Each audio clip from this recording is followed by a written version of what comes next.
Selamat datang di Health News, sumber terpercaya Anda untuk informasi kesehatan. Pemirsa, telah dilaporkan kasus infeksi Pseudomonas aeruginosa pertama di sebuah rumah sakit di Kota Bekasi. Seorang pasien diketahui datang ke rumah sakit dengan keluhan demam tinggi, sesak napas, dan luka yang tak kunjung sembuh. Setelah dilakukan pemeriksaan, tim medis memastikan bahwa pasien terinfeksi bakteri Pseudomonas aeruginosa yang dikenal resisten terhadap berbagai jenis antibiotik. Baiklah, kita akan terhubung dengan reporter kami di lapangan yang melaporkan kasus ini secara langsung.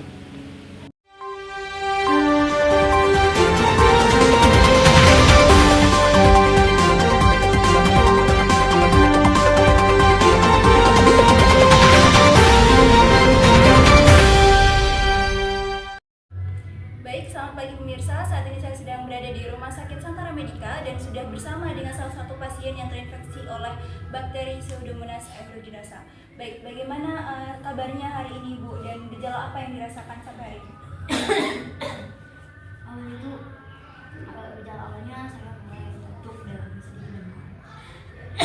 Tapi lama-lama saya mulai kesulitan bernafas dan luka di tangan saya nggak kunjung sembuh dan semakin parah. Dan kata dokter, saya terinfeksi bakteri yang katanya itu sulit diobati. Sudah berapa lama rawat inap di rumah sakit ini? Sudah sekitar 1 minggu.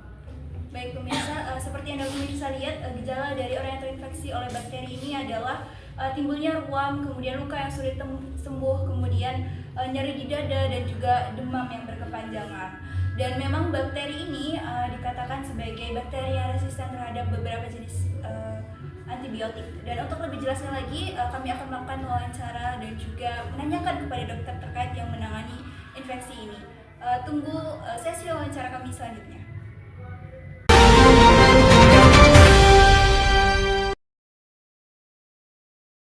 Baik pemirsa, saat ini saya sudah bersama dengan dokter yang menangani penyakit olah infeksi dari bakteri Pseudomonas aeruginosa ini. Baik dokter, bagaimana kemudian karakteristik dan juga gejala dari bakteri ini? Oke, jadi bakteri Pseudomonas aeruginosa ini termasuk dari bakteri jenis patogen opportunity. Kenapa dia termasuk jenis ini? Karena dia langsung menyerang sistem imun tubuh pada manusia yang lemah. Nah, jenis sistem imun ini nih, kenapa dia bisa bertahan lama? Karena dia ini membentuk kolonisasi. Lalu dia membentuk biofilm yang dimana itu membuat susahnya dia hilang dari tubuh manusia itu sendiri. Nah, itu menyebabkan adanya virulensi. Virulensi ini menyerang dari jaringan tubuh manusia sampai ke kronis.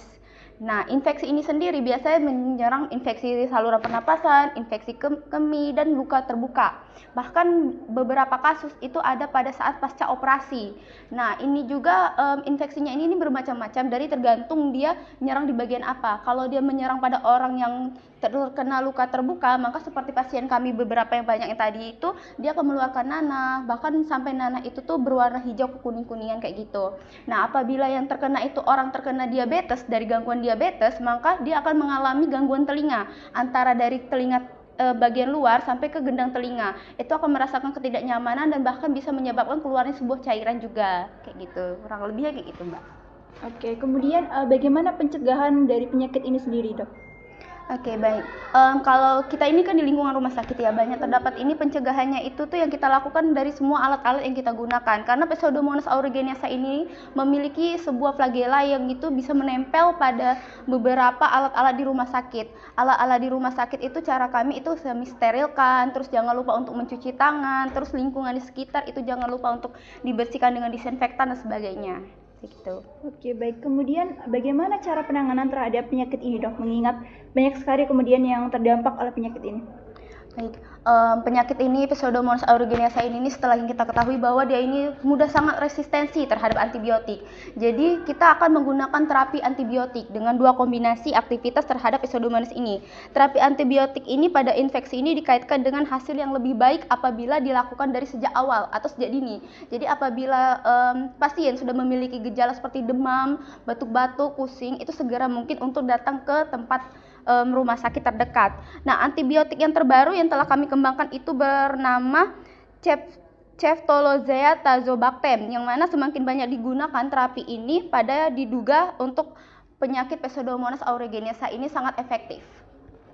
Baik, pemirsa, kemudian itulah tadi penjelasan dari dokter terkait gejala, kemudian cara pencegahan dan cara penanganan. Berikut adalah sesi wawancara kami dengan salah satu bakteriolog yang akan menjelaskan juga terkait infeksi dari bakteri ini lebih rinci. Kami akan kembali setelah jeda iklan berikut ini.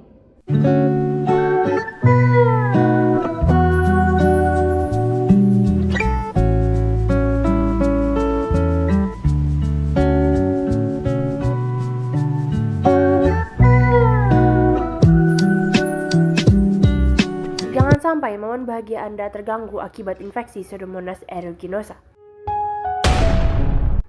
Bawalah orang tercinta Anda ke rumah sakit terdekat untuk mendapatkan penanganan yang tepat. Konsumsi obat ceftriaxone tazobactam dengan resep dokter.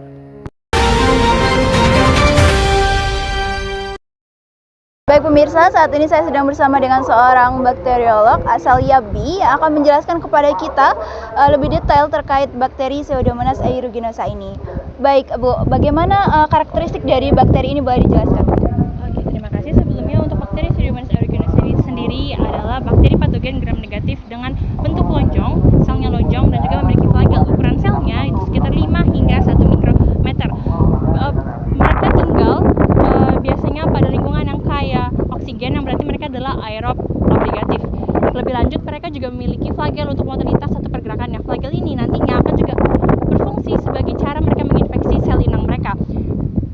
Selanjutnya, selain itu, bakteri Pseudomonas aeruginosa ini juga memiliki kemampuan untuk membentuk biofilm atau lapisan bakteri yang nantinya juga akan membantu mereka dalam resistensi antibiotik. Beberapa penelitian membuktikan bahwa pembentukan biofilm ini sangat-sangat berpengaruh pada resistensi antibiotik pada Pseudomonas aeruginosa. Kemudian di mana biasanya ditemukan bakteri ini, Bu? Boleh dijelaskan?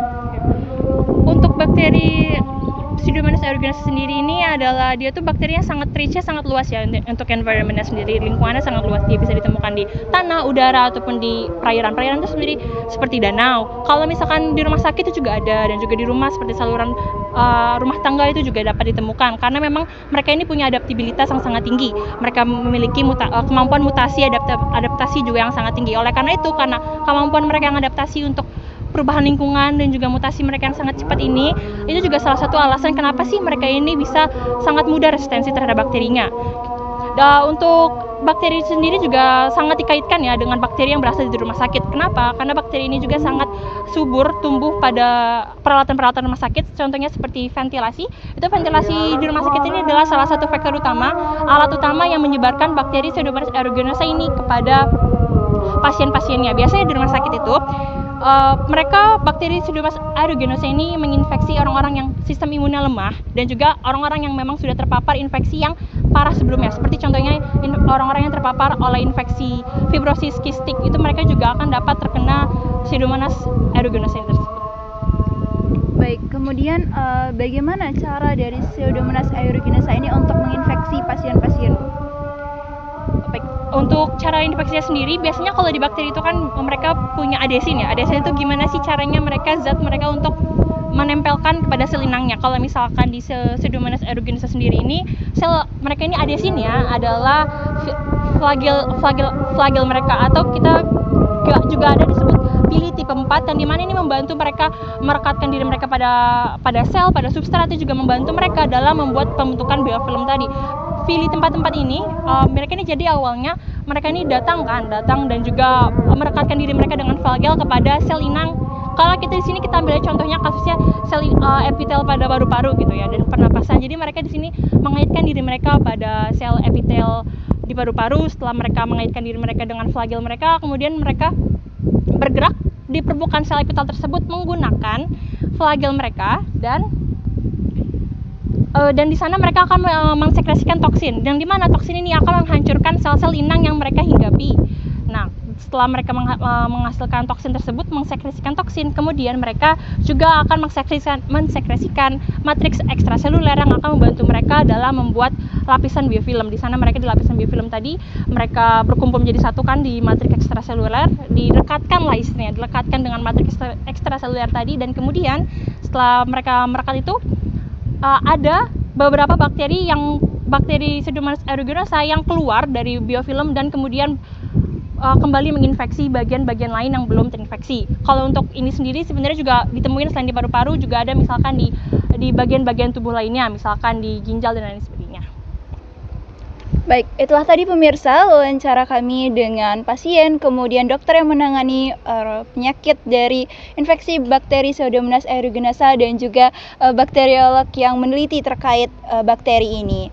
Kami menghimbau untuk para pemirsa segera lakukan tindakan-tindakan pencegahan untuk tidak terkena dari infeksi bakteri ini. Saya Rosi dan Elsa dari TV2 melaporkan. Kembali ke studio.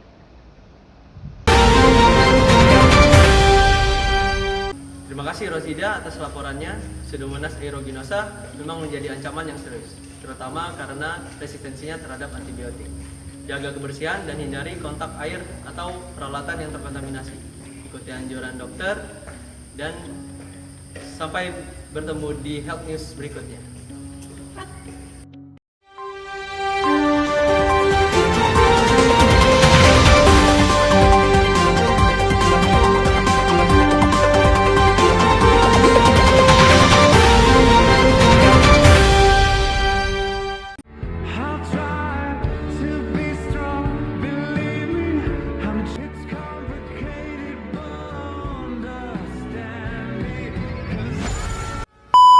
Sumber terpercaya. Nggak bisa. 1, 2, 3. Yuk.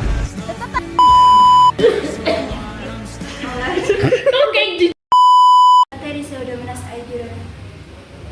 Lang. Terima kasih Rosida atas laporannya. Pseudomonas aeruginosa adalah Dengan seorang psikolog. psikolog.